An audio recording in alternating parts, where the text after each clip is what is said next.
एक बार दो गुंडे बीरू और जय एक छोटी बच्ची को किडनैप करके जंगल के रास्ते ले जा रहे होते हैं। अरे वाह, हाय, ये तो सेठ की इकलौती लड़की है बीरू। अपने को अच्छा पैसा मिल जाएगा इसके बदले। हाय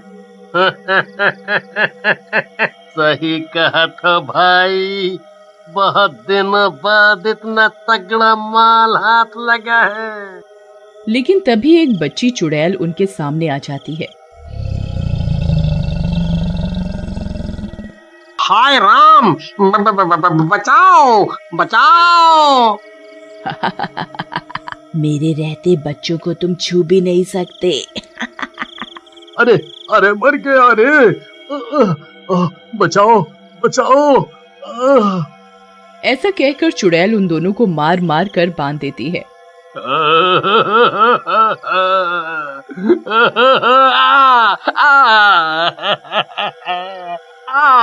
अरे अरे जेम्स बॉन्ड की अम्मा, ये तो बताओ तुम हो कौन? आए और हमें ऐसे कुत्तों की तरह क्यों मार रही हो? आए भला हमने आपका क्या बिगाड़ा है भाई?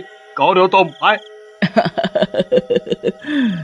मरने वाले की अंतिम इच्छा पूरी करनी चाहिए, मैं तुम्हारी भी करूंगी। तो सुनो, एक गांव में पिंकी नाम की लड़की अपने पिता रामू के साथ रहती थी। उसके पिता रामू उसे बहुत प्यार करते थे। पिंकी की माँ सुषमा का बचपन में ही देहांत हो गया था। पिंकी को अपनी माँ की कमी अक्सर महसूस होती थी और वो रामू से दूसरी माँ लाने को कहती थी। पिताजी, आप दोबारा शादी कर लो ना, मेरी नई माँ आ जाएगी। नहीं नहीं बेटी, मैं और तुम दोनों अकेले ही ठीक हैं। तुम्हारी माँ की जगह कोई नहीं ले सकता, कोई नहीं ले सकता। लेकिन पिंकी की लगातार जिद के कारण वो दोबारा शादी कर लेता है। पिंकी की नई माँ का नाम कामिनी होता है। पहले तो कामिनी पिंकी को खूब प्यार करती है, लेकिन कुछ समय बाद पिंकी पूरे दिन घूमती रहती है यहाँ वहाँ। कोई काम धाम नहीं है क्या? चल घर के काम में मेरी मदद कर। फिर रोज कामिनी घर के सारे काम पिंकी से कराती और उसे भरपेट खाना भी नहीं देती, जिसकी वजह से धीरे धीरे पिंकी कमजोर होने लगी। रामू इन सब बातों से अनजान होता है और एक दिन रामू पिंकी से बोलता है, पिंकी, क्या हुआ बेटा? जब से नई माँ आई है अपने पुराने बाप को भूल गई हो? तुम्हारी माँ ठीक से तो रखती है ना तुम्हें? तुम बहुत पतली होती जा रही हो बिटिया। नहीं नहीं पिताजी, माँ मुझे बहुत प्यार से रखती है, मुझे भरपेट खाना देती है और मैं कहाँ पतली हूँ? आपने कई दिनों बाद देखा है ना, इसलिए आपको पतली लग रही हूँ। क्या चुगली हो रही है बाप बेटी में? वैसे किसी ने सही कहा है, जितना भी कर लो सौतेली माँ को लोग बुरा ही बोलते हैं। तुम भी ना क्या बोल रही हो? पिंकी तो तुम्हारी इतनी तारीफ कर रही थी। हाँ, तुम भी ना शक्की बहुत हो। कुछ दिनों बाद कामिनी की बेटी पैदा होती है, जिसका नाम चुटकी रखते हैं। अपनी बेटी के आने के बाद कामिनी का व्यवहार पिंकी के लिए और भी बुरा हो जाता है। कुछ साल बाद, तेरे से कोई काम ढंग से नहीं होता क्या? मेरे सारे कपड़े खराब कर दिए। पता है कितने महंगे कपड़े थे? तेरे भुक्कड़ बाप ने नहीं दिए। इस बार पिंकी से रहा नहीं जाता है और वो कामिनी से बोलती है, माँ आप इतना भला बुरा क्यों बोलती हैं? और पिताजी का इस सब से क्या लेना देना? ऐसा सुनते ही कामिनी को गुस्सा आ जाता है और वो पिंकी की लात घूंसों से पिटाई कर देती है। मुझसे जुबान लड़ाती है, दुष्ट। कामिनी की मार से पिंकी बेहोश हो जाती है। उधर कामिनी भी उसे उसी हालत में छोड़कर चली जाती है। एक दिन छुटकी खेलते खेलते बेहोश हो जाती है। कामिनी उसे डॉक्टर के पास ले जाती है। अरे रमेश, तुम, ये मेरी बेटी है, देखो ना इसको क्या हुआ, ये खेलते खेलते बेहोश हो गई है।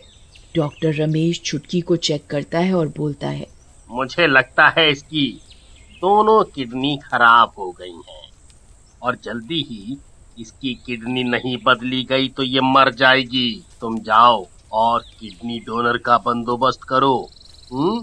घर जाकर कामिनी किडनी डोनर के बारे में सोच रही होती है कि तभी उसकी नजर पास में काम कर रही पिंकी पर पड़ती है।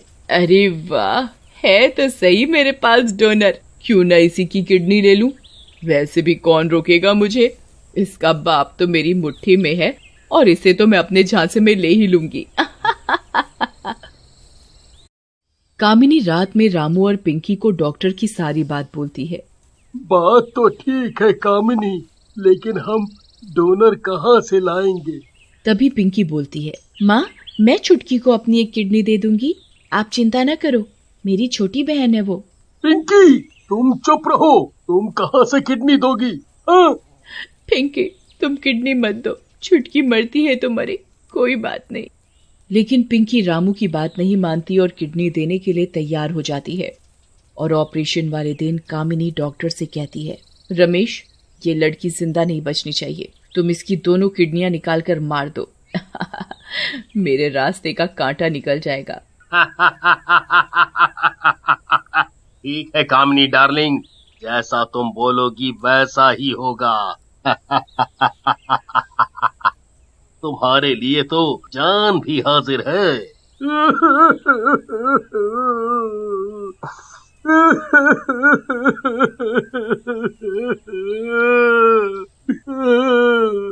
मैं शुरू से मना कर रहा था कि ये ऑपरेशन ना करवाए, लेकिन पिंकी ने मेरी बात नहीं सुनी।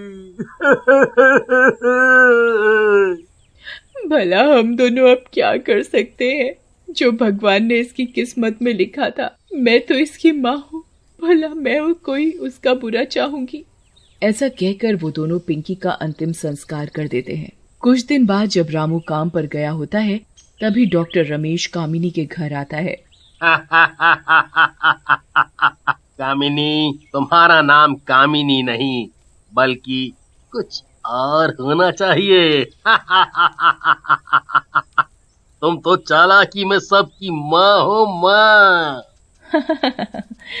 रमेश डार्लिंग, पिंकी को तो मैंने ठिकाने लगा दिया, बस एक मौका और मिल जाए, इस रामू के बच्चे को भी अपने रास्ते से हटा दूंगी, फिर तुम और मैं बस।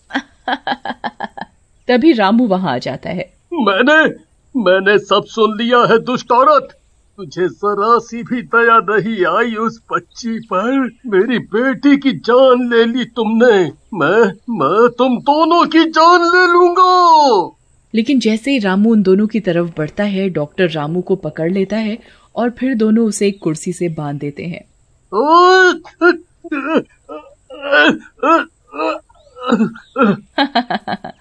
रामू डार्लिंग, मैं तुम्हें इतनी जल्दी नहीं मारना चाहती थी, लेकिन तुमने हमारे सारे राज जान लिए हैं, अब तुम्हें थोड़ा सा जल्दी मरना पड़ेगा।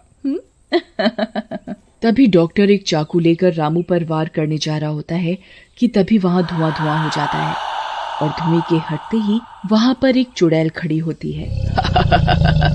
दुष्टों, मेरे रहते तुम मेरे पिताजी को छू भी नहीं सकते। डॉक्टर तो भगवान का रूप होते हैं और तूने शैतान वाला काम किया, तुझे मरना होगा। ऐसा कहकर चुड़ैल डॉक्टर की गर्दन धड़ से अलग कर देती है। फिर चुड़ैल कामिनी की तरफ बढ़ती है। और तू माँ तो जैसी भी हो माँ होती है, मैंने तुझे अपनी सगी माँ से बढ़कर माना और तूने मेरे साथ ये सलूक किया। जा तू भी जा अपने आशिक के पास। ऐसा कहकर चुड़ैल कामिनी को भी मार देती है और फिर रामू को आजाद कर देती है। पिंकी मेरी बेटी, मुझे माफ कर दे, ये सब मेरी वजह से हुआ है, मेरी वजह से। नहीं पिताजी, आप दुखी मत हो, शायद मेरी किस्मत में ये सब था, बस अब आप छुटकी का ध्यान रखना और उसके साथ वो सब मत होने देना जो मेरे साथ हुआ। ऐसा कहकर चुड़ैल वहां से गायब हो जाती है। दोस्तों, ये है मेरी कहानी और ये मेरी ही छोटी बहन है। चुड़ैल जी, आपकी कहानी तो बहुत दुखी है, हमरे तो आंसू आ गए आंसू, हमका माफ कर दो, हम दोनों अभी जाकर इसको इसके पिताजी को वापस कर देंगे। हाँ, वापस कर देंगे। इसी में तुम्हारी भलाई है, क्योंकि इस रास्ते में तो मैं खड़ी हूँ। इतना बोलकर चुड़ैल गायब हो जाती है।